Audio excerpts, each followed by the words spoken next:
अऊज़ु बिल्लाहि मिनश शैतानिर रजीम। अस्सलाम वालेकुम स्टूडेंट्स, आज हम कॉस्ट अकाउंटिंग का एक चैप्टर शुरू कर रहे हैं।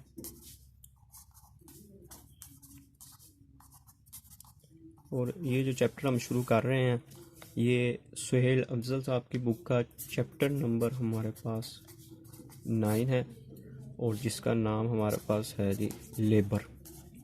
और ये बहुत इंपॉर्टेंट चैप्टर है, क्वेश्चन इसमें से पेपर में लाजमी आता है। तो आज हम इसका एक छोटा सा सिर्फ इंट्रोडक्टरी लेक्चर मैं इसका दूंगा।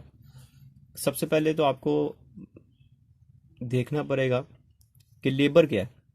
यहाँ पर लेबर से मुराद ये है कि आपके पास जो काम करने वाले मजदूर हैं, जो आपके पास वर्कर्स काम कर रहे हैं, इस चैप्टर में हम कैलकुलेट करेंगे उनकी वेजिस। एक्चुअली यहाँ पे ये जो लेबर है इसका मतलब ये है कि हमने इनकी वेजिस को कैलकुलेट करना है कि किस लेबर को हमने कितनी वेजिस पे कर रहे हैं, किस तरह से हमने पे करनी है, ये हम इस चैप्टर में स्टडी करें। सबसे पहले आपको समझना पड़ेगा कि लेबर दो तरह की होती है। ये आपको थोड़ा सा इंट्रोडक्शन में दे दूं कि लेबर एक होती है इनडायरेक्ट लेबर और एक आपके पास होगी डायरेक्ट लेबर। इनडायरेक्ट लेबर क्या है कि ऐसी लेबर जिसकी कॉस्ट पर यूनिट के लिहाज से आप कैलकुलेट नहीं कर सकते। फॉर एग्जांपल कि अगर एक फैक्ट्री है, वहां पर यूनिट प्रोड्यूस होते हैं और वहां पर जो काम करने वाला सिक्योरिटी गार्ड है, अब चूंकि वो प्रोडक्शन के साथ डायरेक्टली इन्वॉल्व नहीं है तो उसकी पर यूनिट के हिसाब से क्या कॉस्ट उसको हम पे कर रहे हैं ये हम कैलकुलेट नहीं कर सकते। इसलिए इसको हम कहते हैं इनडायरेक्ट लेबर। और डायरेक्ट लेबर क्या है, जिसकी कॉस्ट पर यूनिट के लिहाज से हम कैलकुलेट कर सकते हैं कि इसने इतने यूनिट बनाए हैं, पर यूनिट पे हमारी लेबर की कॉस्ट इतनी आई है, ये हमारी डायरेक्ट लेबर है। यहाँ पर जो हम स्टडी करेंगे इस चैप्टर में, एक्चुअली हम डायरेक्ट लेबर के बारे में स्टडी करते हैं जो कि मैन्युफैक्चरिंग के साथ डायरेक्टली इन्वॉल्व होती है। अब जो ये डायरेक्ट लेबर है, इसको हम जो वेजेस पे करते हैं, इन पे डिफरेंट किस्म के मेथड हो सकते हैं। सबसे पहले जो हमारे पास मेथड यहाँ पे हम स्टडी करेंगे वो हमारे पास आता है फ्लैट टाइम रेट। इसका मतलब क्या है, ये सिंपल आपको नाम से पता है, फ्लैट टाइम रेट, कि जितना घंटे लगाए हैं, जितना टाइम लगाया है, उसके हिसाब से हम उनको पैसे पे कर देंगे। इसमें आपने ये नहीं देखना कि किसने कितनी प्रोडक्शन की है, यानी कि प्रोडक्शन को, आउटपुट को इग्नोर कर दिया जाता है। जितने घंटे लगाए हैं, जितना ओवर टाइम लगाया है, सिर्फ उसके हिसाब से उनको क्या करेंगे, हम उनको वेजेस पे कर देंगे। दूसरा हमारे पास जो मेथड आता है वो आता है जी हमारे पास इंसेंटिव वेजेस सिस्टम। इसमें हम क्या देखते हैं, इसमें हम देखेंगे, कैलकुलेट हम करेंगे वेजेस को on the basis of output या on the basis of production.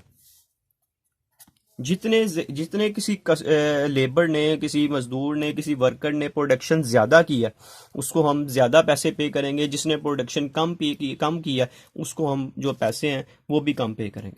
On the base incentive का मतलब ये है कि जो काम अच्छा करेगा, बेहतर काम करेगा, उसको हम इंसेंटिव देंगे कि उसको पैसे ज्यादा पे करेंगे, और जो कि मजदूर सुस्त होगा, जो काम कम करेगा, उसको हम कम पैसे पे करेंगे। अब इसमें कुछ एक दो टर्म्स हैं जो कि आपको पता होनी चाहिए कि हम बार बार क्वेश्चन में यूज होंगी। एक टर्म यूज होती है जी प्रोडक्शन टाइम की। प्रोडक्शन टाइम क्या है? प्रोडक्शन टाइम नाम से वैसे पता चल रहा है कि प्रोडक्शन टाइम क्या है, कि किसी चीज को बनाने पर जो एवरेज टाइम आपका आता है, एवरेज टाइम किसी चीज की प्रोडक्शन पे आता है, उसको हम उसका प्रोडक्शन टाइम कहते हैं। या इसको हम ये भी कह सकते हैं बेसिक टाइम, जो किसी चीज़ को प्रोड्यूस करने पे आता है, उसको हम क्या कहते हैं, उसका प्रोडक्शन टाइम, एवरेज टाइम कह लें, या इसको हम बेसिक टाइम भी कह सकते हैं। बेसिक टाइम या एवरेज टाइम किसी चीज़ को प्रोड्यूस करने पर जो आता है उसको हम क्या कहेंगे, प्रोडक्शन टाइम कहेंगे। इसके बाद एक बार बार पॉइंट रिपीट होगा, पीस रेट क्या है?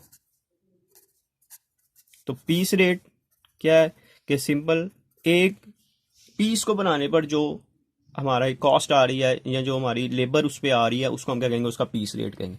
यानी कि अगर किसी लेबर को आप पैसे पे कर रहे हैं कि जितने यूनिट प्रोड्यूस किए जाएंगे उसके हिसाब से हम कैलकुलेट करेंगे, तो इसमें पीस रेट कैलकुलेट किया जाएगा कि जितने किसने 100 यूनिट प्रोड्यूस किए हैं तो अगर पीस रेट 2 रुपीज़ है और 100 यूनिट उसने प्रोड्यूस किया तो इसका मतलब है उसको हम 200 रुपीज़ पे करेंगे। तो पीस रेट का मतलब ये है पर पीस बनाने पर जो आप पैसे दे रहे हैं उसको हम कहेंगे पीस रेट कहेंगे। और तीसरी एक टर्म जो बार बार यहाँ पे यूज हो सकती है उसको हम कहते हैं जी, एक आएगी अलाउड टाइम।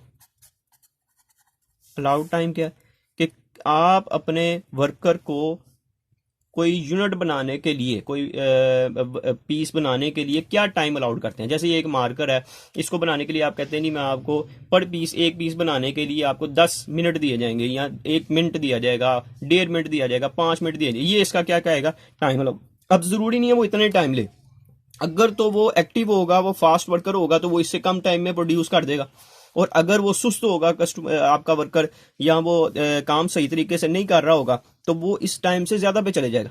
ठीक है, तो एक यूनिट प्रोड्यूस करने पर आप जो टाइम अलाउड करते हैं, देते हैं कि इतने टाइम में ये यूनिट प्रोड्यूस हो जाना चाहिए, वो उसका अलाउड टाइम कहलाएगा। कुछ वर्कर होंगे जो इससे कम टाइम में फास्ट काम करेंगे और इससे कम टाइम में हमें प्रोड्यूस करके दे देंगे, और कुछ वर्कर्स हमारे ऐसे होंगे जो कि सुस्त होंगे और वो इस टाइम से भी हमारे से ज्यादा टाइम ले लेंगे। अब ये अलाउड टाइम, पीस रेट और ये प्रोडक्शन टाइम एक्सप्लेन हो गया। ये हमारे पास दो तरह के मेथड है। फर्दर ये इंसेंटिव में फर्दर हमारे पास और मेथड आते हैं कि कई दफा ऐसा होता है कि हम पीस रेट के साथ भी इनको पैसे देते हैं, जो जितने ज्यादा यूनिट प्रोड्यूस करेगा उसको उतने ज्यादा पैसे दिए जाएंगे। फिर इसमें उसके साथ हम उनको बोनस भी पे करते हैं कि अगर उन्होंने हमारा जो है टाइम सेव किया है तो उसके हिसाब से भी हम उनको जो है चार्जेस पे करते हैं। तो इनमें डिफरेंट मेथड हैं, और जैसे जैसे फिर हम क्वेश्चन करते जाएंगे तो मैं आपको इसकी फर्दर जो डिटेल्स हैं वो साथ साथ मैं एक्सप्लेन करता जाऊंगा। अभी ये जस्ट एक छोटा सा मैंने एक इंट्रोडक्टरी लेक्चर इसका बनाया ताकि आपको इस टॉपिक की समझ लगे। इसके टोटल तकरीबन हमारे पास जो क्वेश्चन है वो मेरे ख्याल 18 क्वेश्चन होंगे।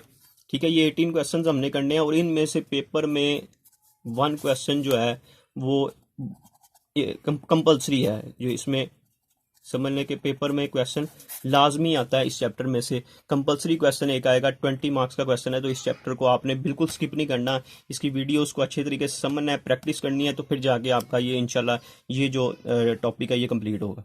तो इंशाल्लाह नेक्स्ट लेक्चर में हम इसका क्वेश्चन करेंगे। तब तक के लिए आपको अल्लाह हाफिज़। और हमारी वीडियो अगर आपको पसंद आ रही है तो इसको अपने फ्रेंड्स के साथ शेयर भी करें और चैनल को भी सब्सक्राइब करें। थैंक यू जी, अल्लाह हाफिज़।